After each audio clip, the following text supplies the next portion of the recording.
we've been talking about Ryan's Jeep behind us for a long time. It's a base sport. We ordered that on purpose so that way we could modify it, change everything up, and not feel too guilty by ripping some of those stock parts off. We were actually in Salem, Ohio at Leemen Upfit. Well, Ed gave us a call about a month ago and said, hey guys, I've got the perfect parts for you and I think you need to come out and we can install these onto your Jeep. Now the parts that we're going to be installing today are a brand new set of 2023 Takeoff Extreme Recon axles. If you guys were wondering, the previous video where we installed the locker switches and the auxiliary switches, this is the reason why. It is almost a one-stop upgrade for this Jeep, and it's really going to change the performance, the capability, and the handling of this vehicle.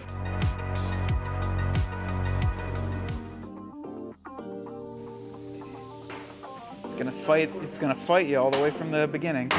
So Ed and Seth are already starting to rip apart the front end here. They've already got the tie rod and drag link removed. Now Ryan is going to be able to swap a lot of these parts over, like the Fox ATS stabilizer. We have the front axle disconnect, sway bar skid on here. The one thing we are going to lose are your little mini skids from Clayton, but we can weld another set on when we get home. But it's going to be a nice transition into that. So you're going from these aluminum knuckles here all the way to those full cast knuckles, so a lot more strength. Those were found, I believe, Ed, right, originally the Mojave, I think, had this.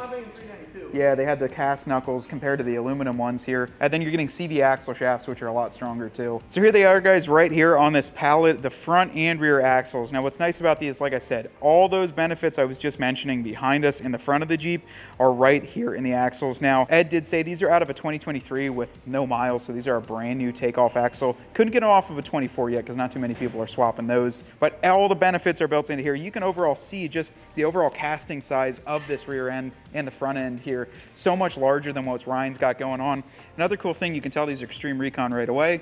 See the little bump stop extensions right there, so those are factory on that. CV axle shafts. These are rated for a lot more power than a standard axle shaft. All of it is contained in this boot here, and it retains that ability to really turn and get more flexion out of it and not wear and tear this item in here. And everything is plug and play too. So Ed was just telling me that the whole setup, the brake, the rotors and calipers, all that will bolt back onto here. All your control arm mounts will bolt back on. The only thing that we did have to pick up, which Ed actually stocks here and the whole team at Leemen Upfit, they have the wiring harness for the Rubicon lockers. So it's a special plug there, you can see it on the rear there, but they stock them here. So when you swap it over, we'll just have a little two pigtail, positive and negative, and you can control both the lockers in here. I like that better than mine. I gotta be honest, I'm jealous. My factory Rubicon, there has to be like all these parameters met for the locker. Like it like flashes until it engages. You'll just be able to go on, off. There's no like, oh, you have to do that in 4-wheel drive. You can lock this rear end in 2-wheel drive if you want to, Ryan, and just drive around and do some sick donuts in the parking lot when it snows. If I was gonna do it, if I had a Sport, this is exactly what I would do, because until you add up the cost of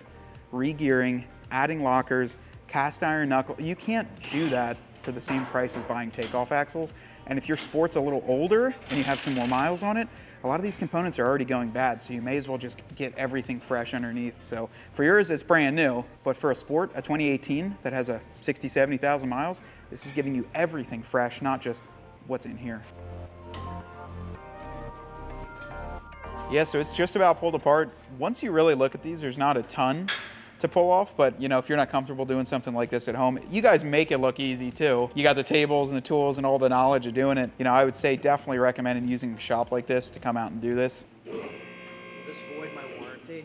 I am not at liberty to say yes or no, because we'll get absolutely ripped apart in comments. He's like, will this void my warranty? We always see. We had some guy the other day saying about that. Okay, everything's gone. Time for the new axle in the front, or maybe we'll get out the rear. I don't know what the plan is. Maybe we just won't put an axle back in. You'll be stuck here. He's gonna pick your old axle off that table. All right, guys, so we set the axle here on the floor here to take a look at it. Just comparison to the 44. Obviously a lot of big differences. We've been kind of covering all those big differences here, but you can just see how much smaller the front housing is for the differential compared to the front axle on the Dana 44, or as they call it, the Dana M210. It's all metric now. It's in millimeter versus the 44. But yeah, out with the old, in with the new. This is gonna be a huge upgrade. So it didn't, what did that take, an hour to get this out?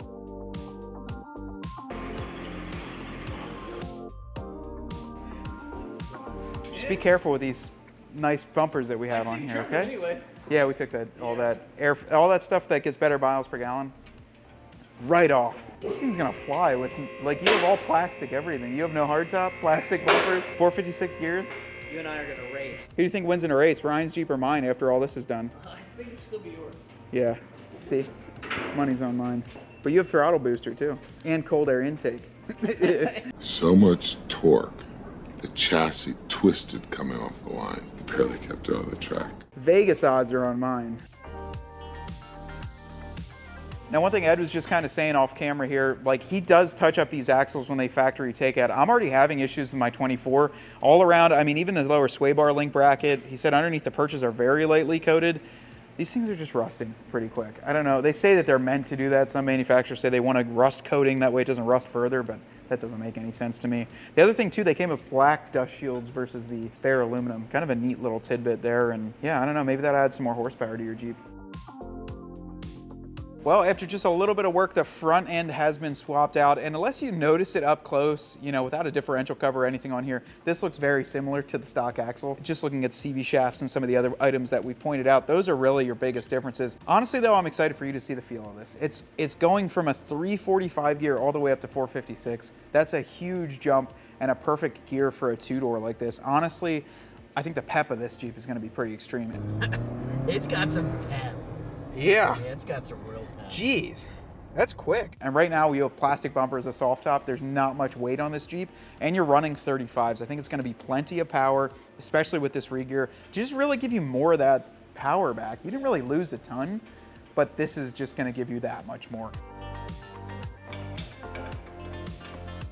A lot of people have been asking what happened to the old Jeep. Well, I hate to say this, but we had to do it. Yeah, we got a bigger project, so yeah, it's sad to see it like this and a lot of memories. No, we're just kidding. It's another project. Ed's working on something crazy with this. I don't know what it's gonna be, but there's like 3 Jeeps morphed together here.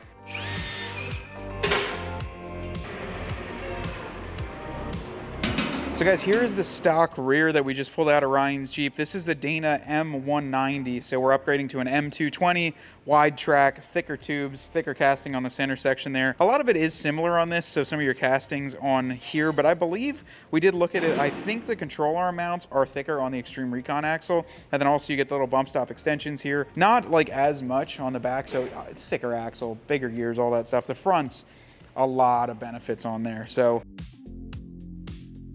well, it's time to put the wheels and tires back on here. The rear axle was buttoned up to the point where we could take it over to the alignment rack. Now that's what we're gonna have to do after this, is take it over to the alignment rack. But even before we roll it over there, we need to change the settings with the taser. So when you change the rear axle ratio, front and rear axle ratio, you've got to adjust the taser settings, or else Ed said it'll turn it right into limp mode. So you won't even be able to back up. It'll just turn right into limp mode, and that's not what we want with this. With the taser, we've adjusted a few settings already, and then all we're gonna have to do is just adjust it to 456, get it aligned because we want to make sure everything's squared up, and then they didn't tighten down any of the control arms or the lower shock bolts because you want to do that while it's under tension so you don't blow out any of those bushings inside.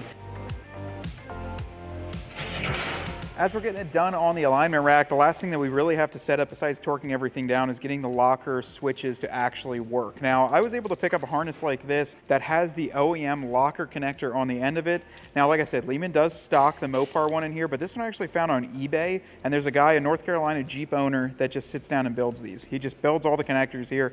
And what it is, this is an 18-foot lead with just a positive and negative pigtail off the back, some nice wire cover, and then on the end, the factory-style connector, which he said he actually hot glues the end too to make sure that they're waterproof. This is a specialty connector and something that you're going to need if you're running lockers just like this and you want to run it to a switch. You need something to control them. Now, you don't need to use a taser, but it makes it really simple because you have the factory locker buttons. But this will just give you a positive and negative, and that's it. So we're just routing this locker cable from the locker connector up along this brake line and then to the vent tube, because this locker cable needs as much slack in it as the vent tube. So when this axle comes to full droop, you've got enough slop in here to take care of that.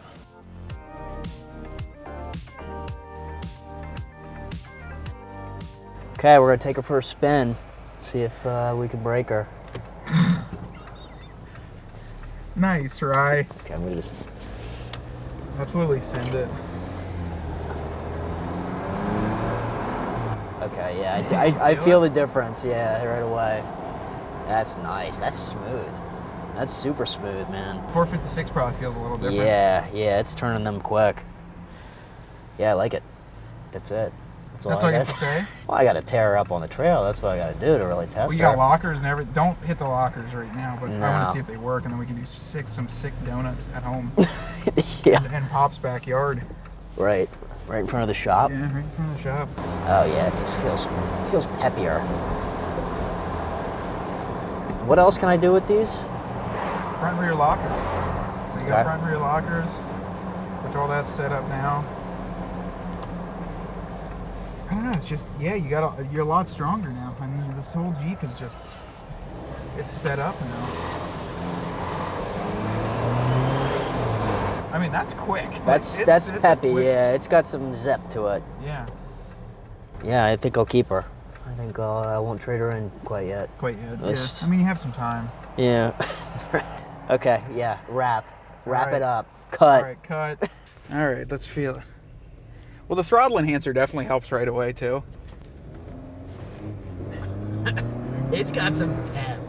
Yeah. Yeah, it's got some real pep. Jeez, that's quick. Yeah. I mean, you've only got 35s on it, too, so it's kind of like... But this is what an Extreme Recon two-door would feel like, essentially. Yeah.